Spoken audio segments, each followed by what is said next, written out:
Hello everyone, this is Soldier here, continuing with our Let's Play Dominions 4, Nazca, Rise of the Mummies. It is now early winter in year 9 of the Ascension Wars.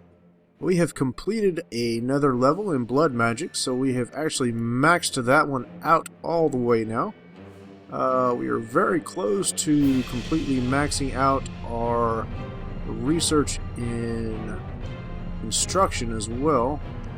So I'm going to go ahead and about half of our research in construction and the rest of it into evocation. So it won't be much longer before we have completely maxed out all of the research. So some of the new blood magic spells that we have Bind Demon Lord, so we can actually capture and make one of the Demon Lords serve us. There's also Looming Hell.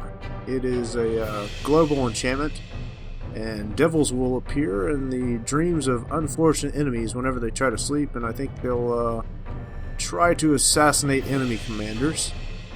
There is the Forces of Darkness. The caster summons and binds several fiends of darkness. They're coal black demons summoned from the abyss with human sacrifices, and they're stealthy.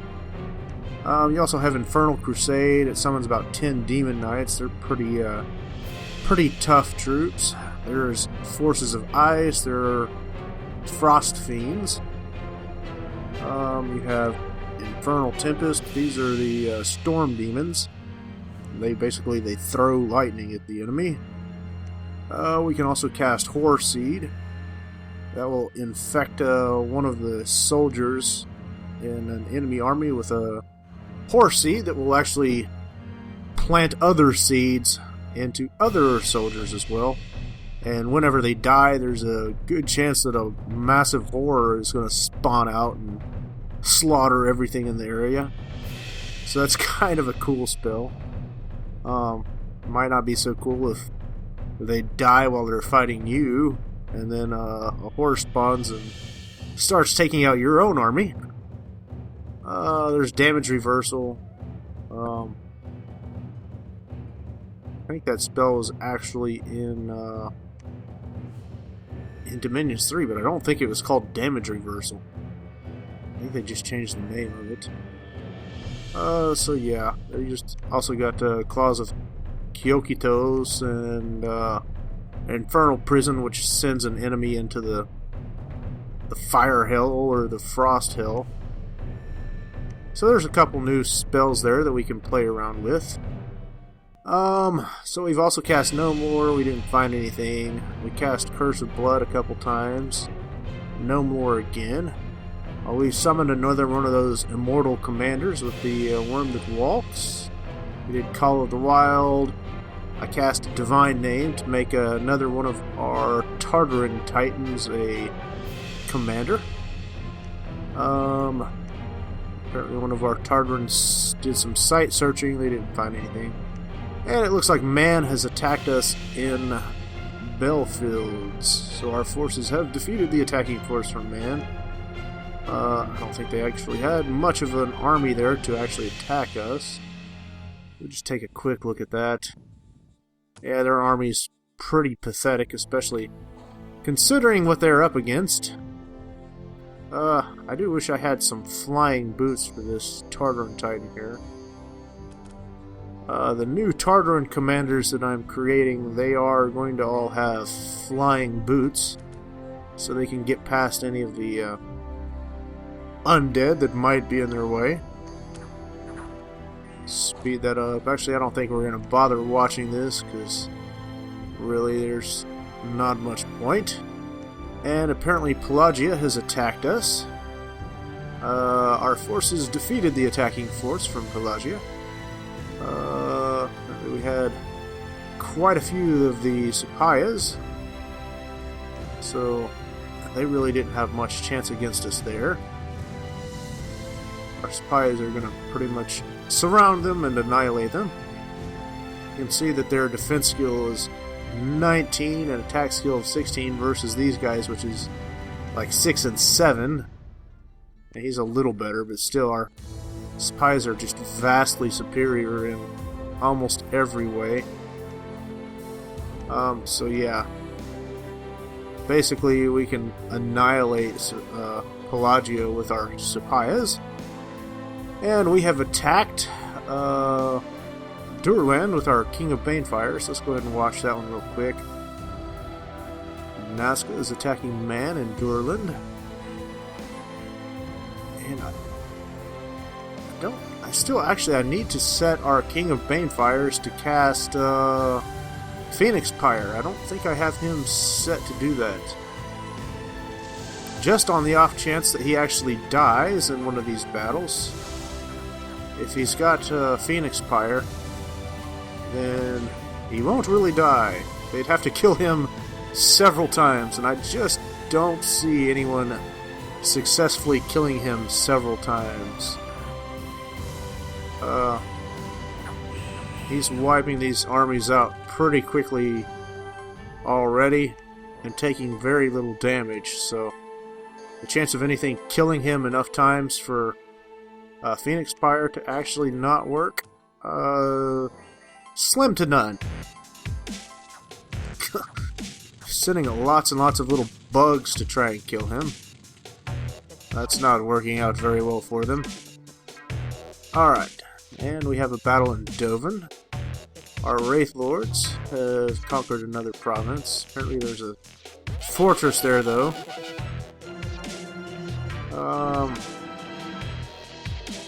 How many troops? Yeah, they should be able to breach that fortress fairly quickly. Actually, they've already breached it. So, we're going to storm that this turn. And we have our Seraph, our Prophet, in Witchhaven. Let's take a look at that. Nazca is attacking Man in Witchhaven. So you can see the Arc is causing blindness and disease among the enemies. So it probably won't be too many turns before we start seeing some of these guys rack up some afflictions here. Probably not going to happen right away.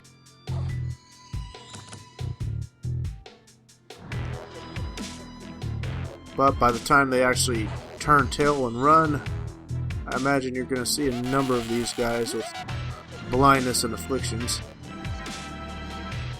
Looks like this guy is weakened. That guy's lost an eye because of the perfect helm that our Seraph has. So whenever someone actually tries to attack him, there's a good chance that they're going to lose an eye. Which is slightly different from the eye shield.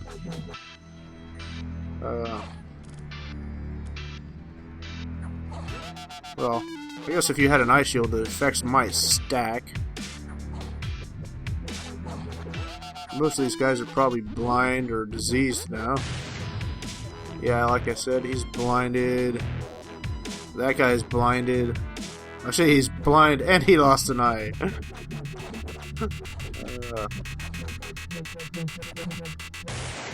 The Arc just actually strikes them blind. It doesn't actually take their eyes out, but that perfect helm that our Seraph is wearing does actually rip an eye out, essentially. And our forces have defeated an attacking force from Pelagia. In Kunaral, there was a battle in the fortress of Belfield. We have captured a fortress here. So our Troll King, I guess, was in that battle. We lost about 611 troops. Might be interested to see if our Troll King actually did some fighting himself. I did move him up closer to the front lines. He's still got to be casting his buff spells.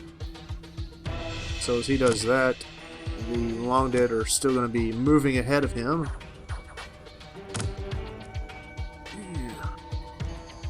These guys charging out here. They might manage to hold our Long Dead from getting through the gates for a little while.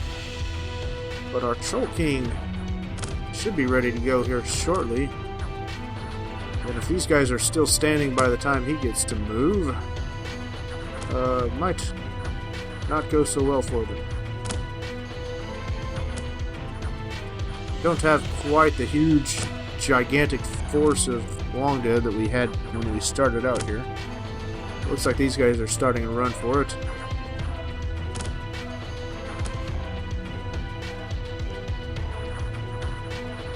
Yeah, I don't think our Troll King is going to get a fight in this battle either. Takes a few turns for him to start buffing himself.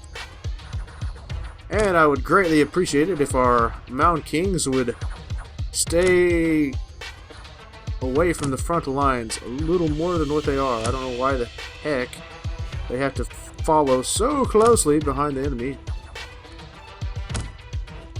Looks like they're actually trying to get into range to fire their bows of war, possibly.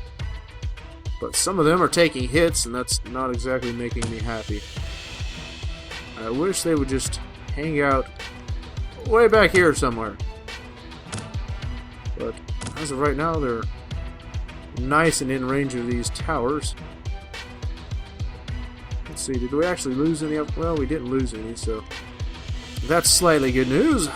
Alright, and there was another battle in Waste. Actually, we lost this battle. Where was that at? I think that was over here with the throne. Okay. We still have tons of Long Dead we can continue to throw at them, though. Alright, did our Mound King survive, though? That's a good question. Let's take a look at that. Well, we lost one Mound King, so we didn't exactly do terribly bad there. Of course, it doesn't look like, to me... okay, so we have several Mound Kings in there. So yeah, maybe the Mound Kings did all make it. Except for, I guess, the one that died. Okay, trying to select as many of these guys as I can here. All our guys with the bow of war, they're kind of wasted fighting under the water, to tell the truth here. It's probably not going to be too much longer before I have this under friendly dominion, though. And that will be good news when we reach that point. I'm going to go ahead and throw about 100 province defense in here. Because I can. And we're gonna... Ooh, that's a nice big army right there.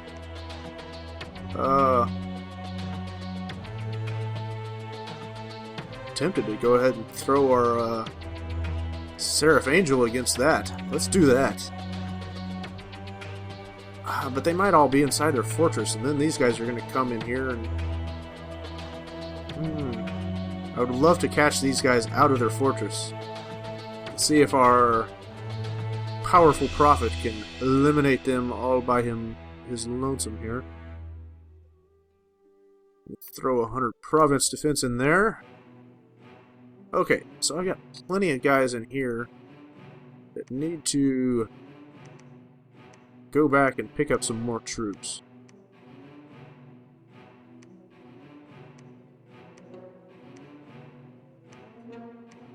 Let's just see if I can organize this mess somewhat. Send as many as possible back to pick up some more troops.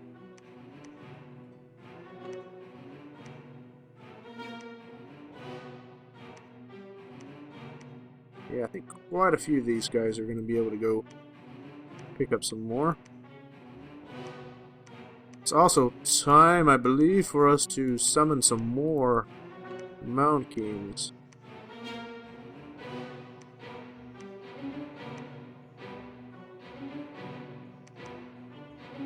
Okay, let's take a look up here.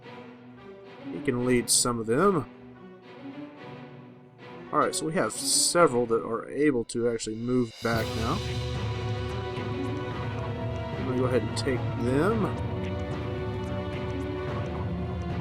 Everyone that doesn't have troops, we will move them back there. And the rest of these guys, let's just select the ones that do have troops. We Ah, crap. We'll send them up here. We need to throw some province defense in here. And thanks to our wonderful gift of nature's bounty, we are doing quite well in that area. Now,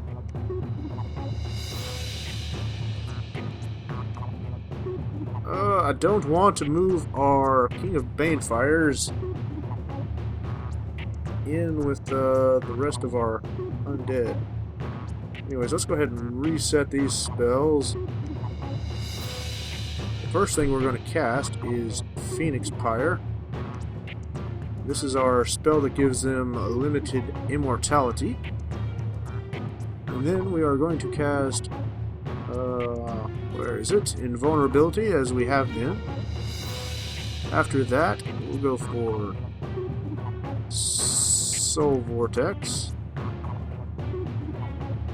Actually, how much does Soul Vortex? It takes a fair bit of fatigue to cast that one. Let's do something else on that turn. I think. Is our King of Banefires, is he ethereal? I don't know if he's... He is already ethereal, so body ethereal would do absolutely nothing for him. So let's see if there was something else that we would... He does not come with a fire shield. He comes with the Bane fire shield, which is better, but there's no reason not to add a fire shield as well. Okay. And what else do we want? Let's go ahead and do the Soul Vortex, I think, at this point. And we can do one more spell. Another good buff for him, considering resist cold.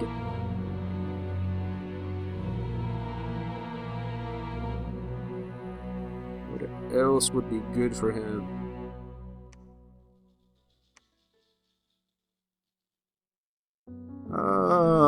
Resist cold might actually be the next best option there. What is Blast of Unlife?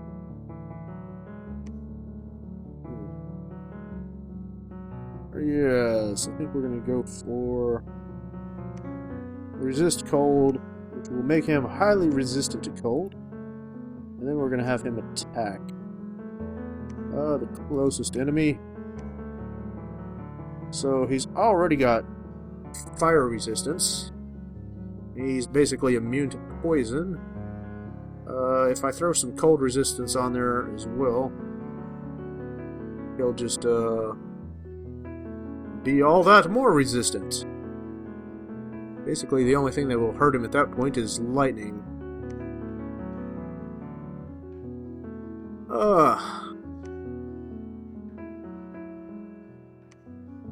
Fortunately, I don't want him going up there, like I said. I'll tell you what. Let's go ahead and let him take out that province. I'm going to have these guys hang back and let these guys catch up with him. Or, yeah. Better yet, let's move them up there to take that province. Now, again, I'll just have them wait until these guys catch up with him, and then they're going to move across there in force. I think that's a good plan. These guys here.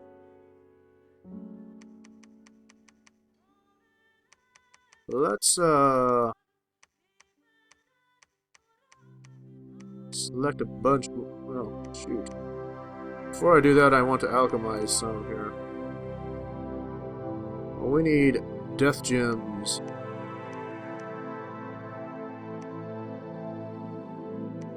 Let this guy alchemize. Make a bunch of death gems. We have plenty of astral pearls to spare.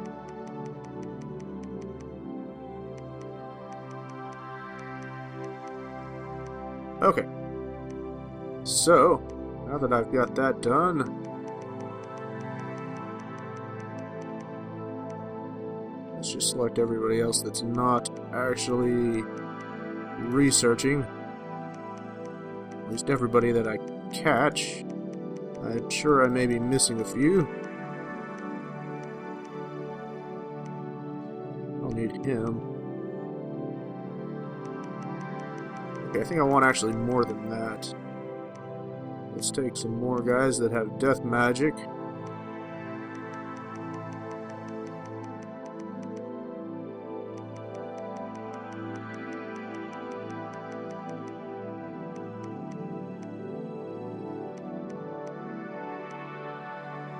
Okay, we are going to cast Ritual Spell, and we are going to summon Mound Kings, I do believe. What are the Banes? I forgot what the Banes are. Bane and binds him to service. The Bane is armed with a Bane blade. They are the generals of the underworld. I forgot how many...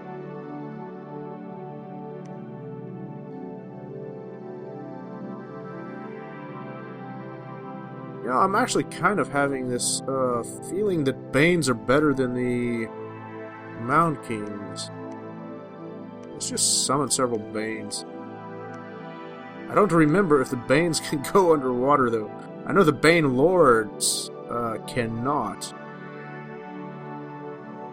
Okay, so we've got several Banes that I've summoned now. And the rest of them will do with the Kings, I think.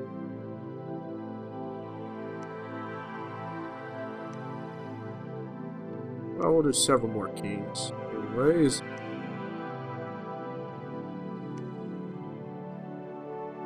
May do a few more Banes.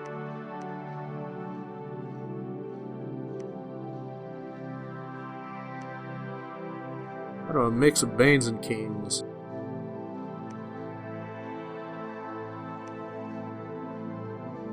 And one more King. That should do it. I don't know how many more people I have selected here. Okay. So I've got a lot of those guys reviving Kings and Banes. We'll go into our army setup here and assign some troops to the Mound Kings that we have here. Because we do have several in this province right here, right now. If I can ever scroll down to the bottom of this list.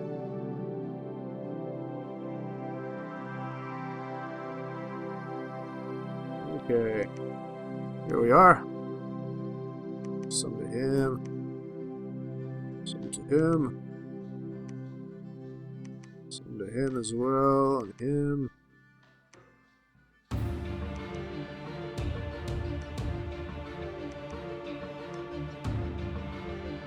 Yeah, basically I have a never-ending supply of Long Dead here.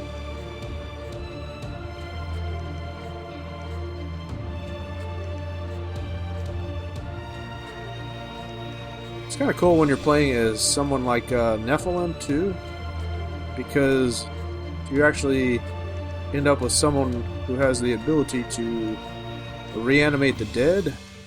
They reanimate giant skeletons. Well, not all the time. But occasionally there are some giant skeletons that are mixed in with the others, and they are stronger and hit harder than the regular Long Dead. Just kind of something neat that you see occasionally. Just kind of like you see the Nazca Long Dead that you see that my nation is summoning.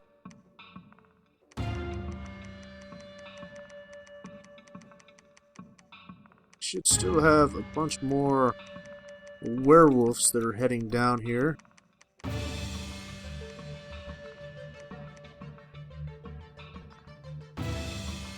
Alright. Apparently they can actually move quite a good distance there. Gonna have him summon allies. And we've got all these werewolves here. We're gonna move there. We'll move him too. Oops. Okay, we'll move these guys up in here. And they can move there.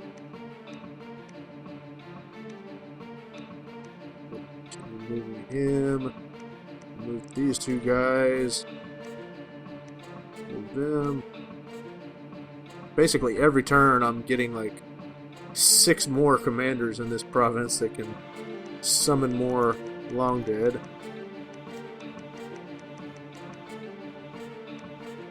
Yeah, so we got the Bane Lords. They cannot go under the water. Whereas Mount Kings can go underwater. I don't really think that the Banes can go underwater. Well, to be perfectly honest, fairly soon here I won't need to go under the water. As I continue to take out the underwater nations that are left.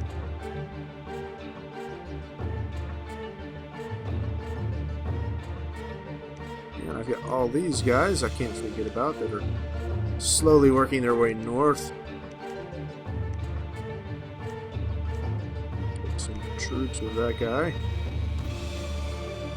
And let's go ahead and forge something with him. Let's go ahead and forge the Winterbringer. That'll take care of our unique item for the turn.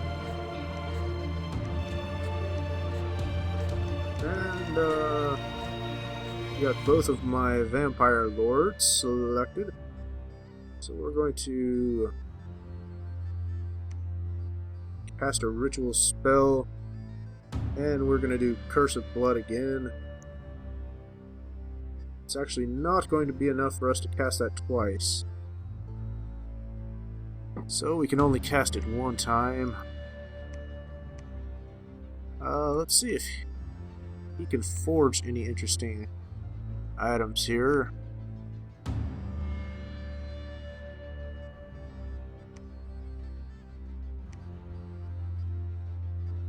Do lifelong protection if I had one more point in blood magic there. So we've actually gone and forged the gate stone now too. So I could take Sai, and he has fairly considerable command of magic and undead beings, not to mention normal as well. And I could throw pretty much all of these guys into his party and teleport him with the gate stone on top of anything that I want. If I see this switch over to my dominion, I will do that in a heartbeat. I don't know that he can actually teleport quite that far. Let's just take a look here. No, that's way out of his range. He could say teleport to here and move all of those troops up there.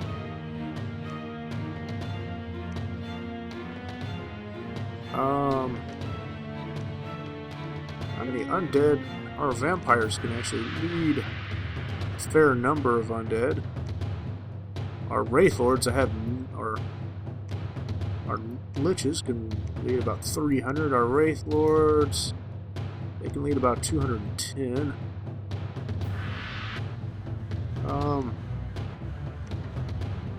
Let's go ahead and throw that back in the laboratory momentarily. And I'm going to cast another spell here. Actually, I might want to forge the Summit instead of a Winterbringer. There are some other good swords that I can forge too. The Sword of Many Colors, the Trident from Beyond.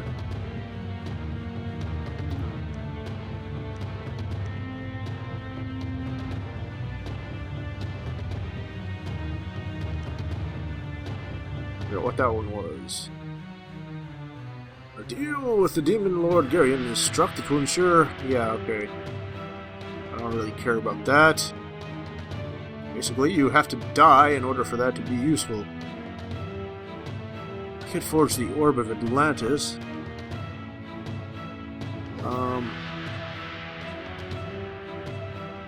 That one's nice.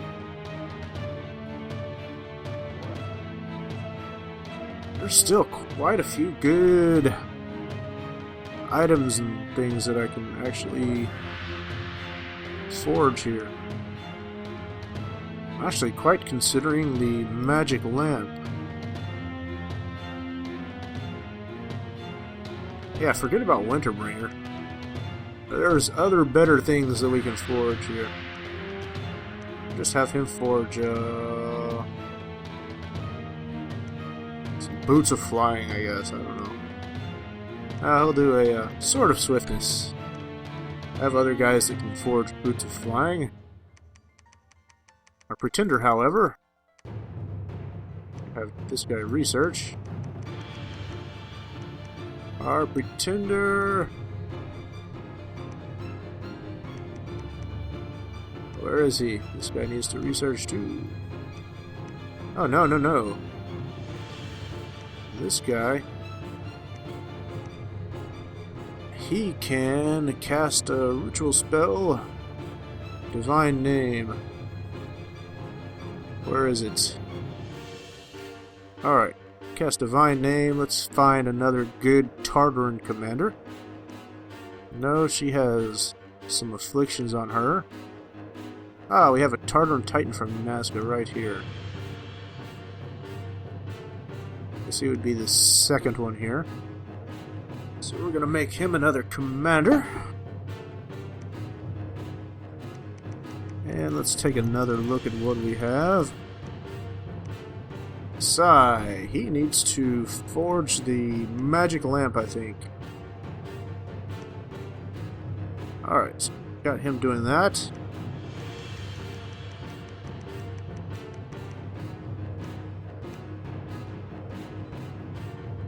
Let's see here. Yes, I can alchemize some more gems here. Let's get some more death gems. And then we're going to cast Tartaran Gate a couple more times. Pretty soon we're going to have a pretty big, good-sized army of Tartarans. Let's see here. Can he forge anything of interest? Black Book of Secrets. It gives death and blood magic. Of course, we're already forging something that's unique, so I can't do that. What about ritual spells that he can do now? He can send a lesser horror.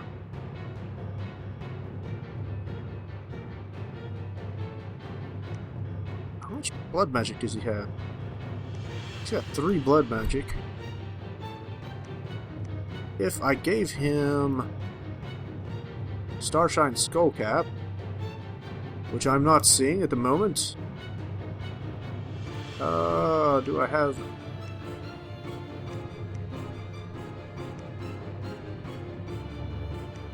I could give him the Atlas of Creation.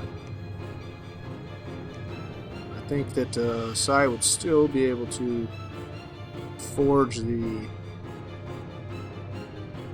item that he's forging. Let's give that to Cerberus. But yeah, he's still forging the magic lamp.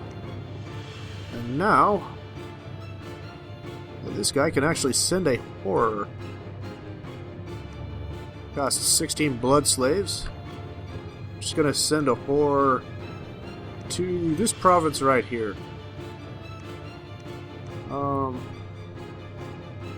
Let's see if I can cast a Scrying Spell.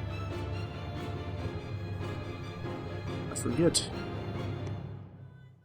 what the Scrying Spell is. Let's detect. Okay. In search of military information.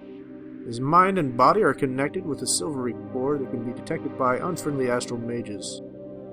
Yeah, so if I cast that, he will scry in that province. So that way we can actually see the,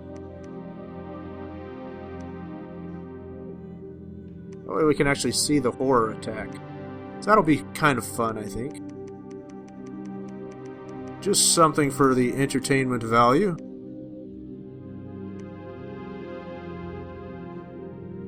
And,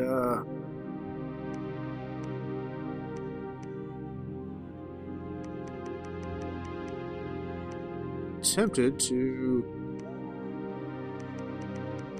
move one of these vampire lords into another province and have them start blood hunting. Let's have this guy summon allies. We'll have him summon allies as well, I guess.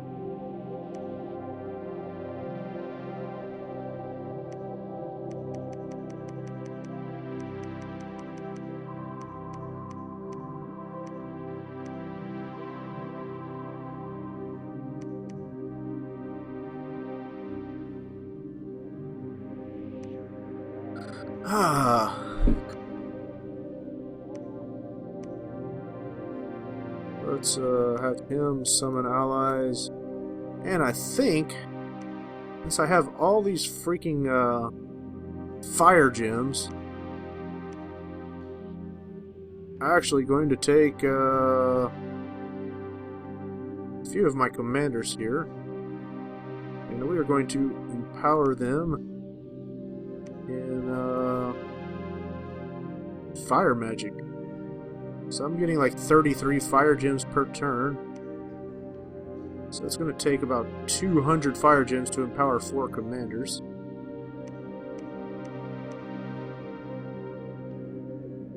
Let me do one additional commander here. I think I'll do this Great Lord here. Yeah.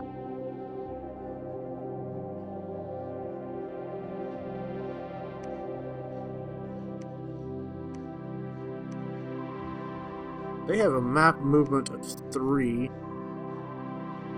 Yeah, the Vampire Lords, they have a map movement of 3 as well, so it's not a tremendous difference.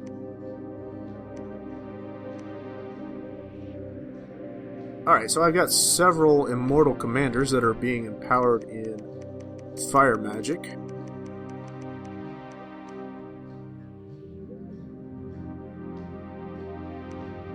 And let's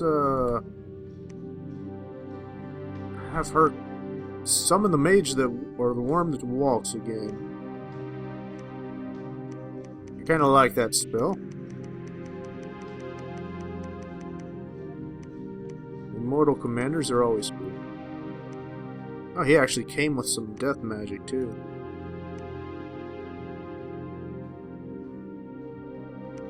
Yes, with me trying to push my dominion as much as possible, having immortal commanders is going to be very nice.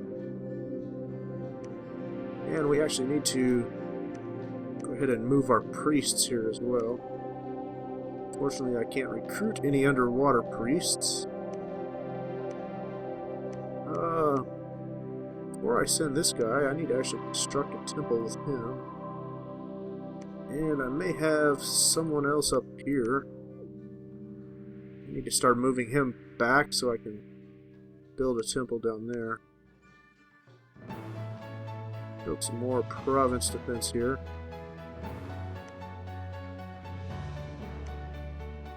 Go for some there too.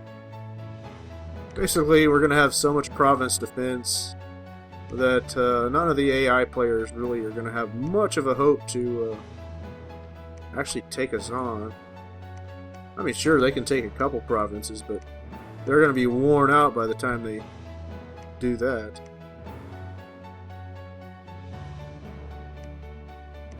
We may as well go ahead and move him. I can't. Okay. So let's have him preach. Why not? Well, apparently undead can't preach, I guess. Am I still recruiting? Maybe I was still recruiting longbowmen there or something. Alright, so I got this girl here. She can fly over there and start harassing the enemy. And slightly... Well, I'm not completely sure, with all honesty, that she can successfully take out that whole province by herself. So it may be better to run up here somewhere.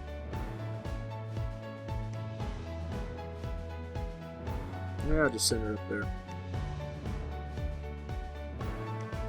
I'm quite interested to see this battle with the horror that's going to attack that province. Alright, start sending those guys up north too.